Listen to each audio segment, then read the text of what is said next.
students, I hope you all will be fine. Today we will discuss legal framework order 1970। ठीक है, आज हम 1970 का लीगल फ्रेमवर्क ऑर्डर को डिस्कस करेंगे। स्टूडेंट इसे LFO भी कहते हैं। ठीक है स्टूडेंट्स, पहले हम इसका बैकग्राउंड डिस्कस कर लेते हैं। Let's start. Yahya Khan took over the control of the country on 25th of March 1969. ठीक है students, before Yahya Khan, the president of Pakistan was General Ayub Khan. He was the administrator of martial law and he imposed the martial law in the country. And almost 10 years of his regime, he resigned. ठीक है, अयूब खान जो थे वो पाकिस्तान के president थे याहिया खान से पहले, और उन्होंने ऑलमोस्ट 10 साल तक हुकूमत की थी। And after 10 years he resigned, and when he resigned then Yahya Khan took over the control of the country on 25th of March 1969 and he abrogated the constitution of 1962. Ayub Khan के बाद याहिया खान ने कंट्री का कंट्रोल संभाला और इन्होंने जब ये आए तो एज अ प्रेसिडेंट इन्होंने 1962 के कॉन्स्टिट्यूशन को एब्रोगेट कर दिया, फेल कर दिया। जिस दिन अयूब खान ने रिज़ाइन किया था उसी दिन याहिया खान ने कंट्री का कंट्रोल संभाल लिया ऑन 25th of March 1969। ठीक है स्टूडेंट्स, ये आपसे as a MCQs as a short question पूछा जा सकता है। When did Yahya Khan impose martial law. ठीक है, याहिया खान ने भी आते ही कंट्री में मार्शल लॉ इम्पोज कर दिया था ऑन 25th of March 1969। या फिर ऐसे पूछा जा सकता है when did Ayub Khan resigned. The answer is that on 25th of March 1969। ठीक है स्टूडेंट्स, ये था इसका बैकग्राउंड कि याहिया खान ने आके 25th of March को मार्शल लॉ इम्पोज किया और इसने 1962 के कॉन्स्टिट्यूशन को फेल कर दिया। जब 1962 के कॉन्स्टिट्यूशन को एब्रोगेट किया गया देन फिर उसने कंट्री में एक ऑर्डिनेंस जारी किया और उसको जिसे लीगल फ्रेमवर्क ऑर्डर का नाम दिया गया। ठीक है, और इसके लिए 1970 में जनरल इलेक्शंस करवाए गए। आइए अब देखते हैं कि जो लीगल फ्रेमवर्क ऑर्डर था इसके की पॉइंट्स क्या थे। जो यानी कि इंटरम कॉन्स्टिट्यूशन था, इंटरम में जो आर्जी तौर पर कॉन्स्टिट्यूशन बनाया गया था उसे लीगल फ्रेमवर्क ऑर्डर का नाम दिया गया। और अब देखते हैं कि इस लीगल फ्रेमवर्क ऑर्डर के क्या की पॉइंट्स थे।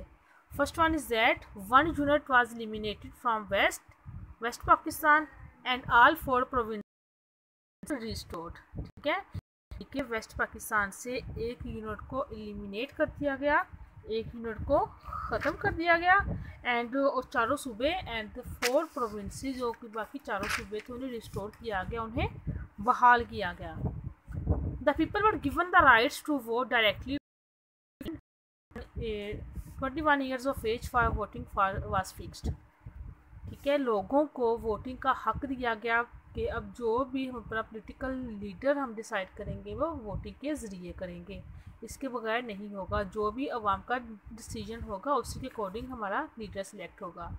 इसके लिए लोगों को वोटिंग का राइट दिया गया और वोटिंग के लिए जो एज की जो हद मुकर्रर की गई वो थी 21 years। And the total number of seats of the national assembly was 313। ठीक है, नेशनल असम्बली के लिए जो सीट्स थी वो 313 थी और उसमें से 13 सीट्स जो थी वो वीमेन के लिए रिजर्व कर दी गई। एंड नेक्स्ट है the minimum age of the candidate was fixed and 25 years to contest the election. के इलेक्शन में पार्ट लेने के लिए, इलेक्शन में हिस्सा लेने के लिए, इलेक्शन लड़ने के लिए जो मिनिमम एज है कैंडिडेट की वो 25 years होनी चाहिए। And if the new National Assembly failed to draft a new constitution within 120 days, the assembly would be dissolved। यानी कि नेशनल असम्बली को 120 डेज दिए जाएंगे न्यू कॉन्स्टिट्यूशन को बनाने के लिए। अगर वो असम्बली इस ड्यूरेशन में यानी कि 120 डेज़ में नया कॉन्स्टिट्यूशन नहीं बनाती तो उस असम्बली को डिज़ोल्व कर दिया जाएगा, उस असम्बली को ख़त्म कर दिया जाएगा। ठीक है स्टूडेंट्स, ये थे इसके मेन जो 5 की पॉइंट्स थे, ये आप अच्छी तरह से लर्न करने हैं। ये आपसे पूछे जा सकते हैं as a note, as a short question, what were the key points of the legal framework order. ठीक है, ऐसे भी पूछा जा सकता है कि what were the key points of LFO। LFO कहते हैं लीगल फ्रेमवर्क ऑर्डर को। ये थे इसके जो मेन की पॉइंट्स। इसके अलावा कुछ और इसमें जो पॉइंट डिस्कस किए गए थे वो क्या थे, वो ये थे फेडरल स्टाइल कॉन्स्टिट्यूशन, कि कॉन्स्टिट्यूशन जो होगा वो फेडरल टाइप का होगा, यानी कि वफाकी तर्ज का होगा। फेडरल कैसे कहते हैं कि ऐसा सिस्टम जिसमें सूबों को, हर सूबे को खुद मुख्तारी दी जाए, हर सूबा अपना डिसीजन खुद कर सके, हर सूबे की अपनी गवर्नमेंट हो। And Islamic Republic of Pakistan, के पाकिस्तान का नाम इस्लामी जमहूरिया पाकिस्तान होगा, क्योंकि ये इस्लामिक स्टेट है इसलिए इसका नाम भी इस्लामी जमहूरिया पाकिस्तान होगा। Islamic principles and democratic values, ठीक है, जिसमें इस्लामी नज़रियात को, इस्लामी प्रिंसिपल को और जमहूरी इक़दार को मद्देनज़र रखा जाएगा, क्योंकि जो हमारा इस्लाम है ये डेमोक्रेटिक सिस्टम है, ठीक है, और ये हमारे जो कंट्री में जो वैल्यूज़ होंगे वो भी डेमोक्रेटिक वैल्यूज़ होंगे। And fundamental rights of citizens, कि सिटीजन्स को उनके फंडामेंटल राइट्स, उनके बुनियादी हकूक़ प्रोवाइड किए जाएंगे।